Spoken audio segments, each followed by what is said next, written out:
This week, we're going to be taking a look at upgrading this Craftsman benchtop joiner that I have and adding a dust collector port to the side. And here we go. I picked this benchtop joiner up off of Craigslist for probably less than 50 bucks. Definitely a budget find as far as a jointer goes. It's pretty small, but it's worked pretty good for me. I think the blade could probably use a little sharpening, and it's definitely a struggle to make sure that it stays square, but otherwise it's in pretty good shape. It came with this shop-made stand that has the motor below it and the power cord mounted here on the side, and then a chip tray down at the bottom to catch the chips. And I'm hoping that I can just seal the sides and use a dust port to connect it to my dust collector.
Alright, so here's what we're working with. Let's come around here. We're gonna do a dry run first. And by dry, I mean unattached. So a loose run? Loose runs? That doesn't sound appropriate. We're just gonna attach the pieces. I think the suction pressure should keep it on, I'm hoping anyway. And we're gonna run a board through here and then look at our chip tray when we're done. Here's the other side attached to my setup.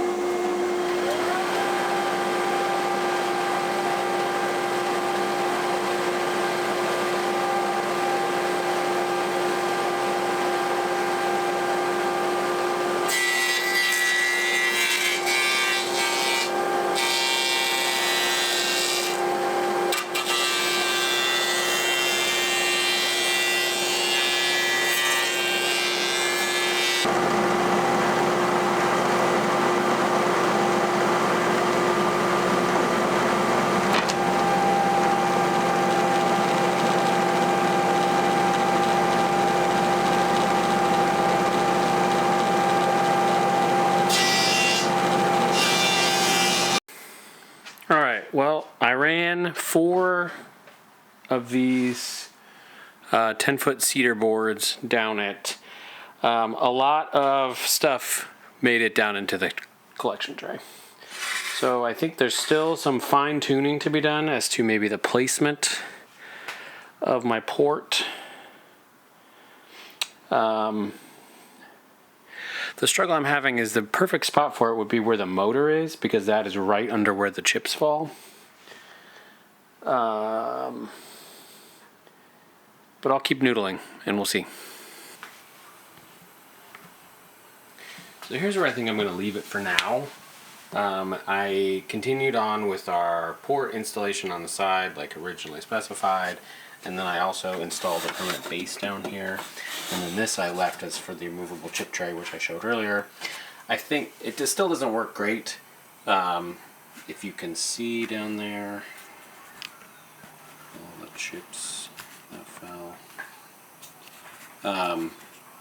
I'm not loving what I have here for this, but I don't want to spend forever trying to get this to work. I just went ahead and jointed the boards that I needed to for this next project and cleaned up the chips manually. I think long term maybe I will remove this side panel and see if I can fit a redone dust port on this end, maybe directly under where the chips fall. But other than that, I think I'm just going to leave it. This is a pretty neat old benchtop machine, but I think long term a little bit bigger one to support wider boards is probably where I'll end up also. Alright, thanks for watching, thanks for stumbling through this with me. See you next time.